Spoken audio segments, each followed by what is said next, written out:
Hello, Assalamu alaikum. Today we will learn how to join or put together splitted or divided RAR or zip file like part 1 or part 2, part 3, 4, 5, 6, whatever the parts.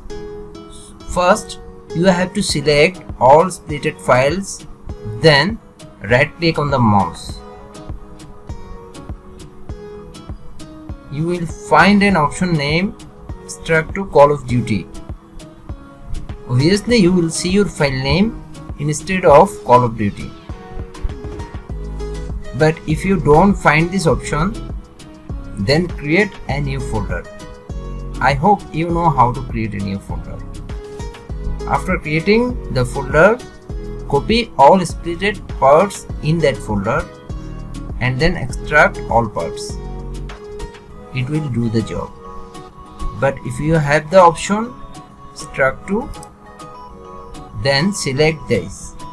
It will create a new folder automatically. This is a big file, it will take time, so I just skip the extracting part from the video.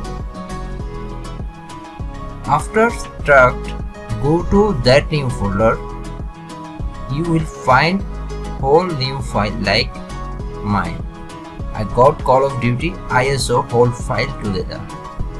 So what we did now, select all the parts, then right click on it, then select extract to. Simple. That's it today. Thank you.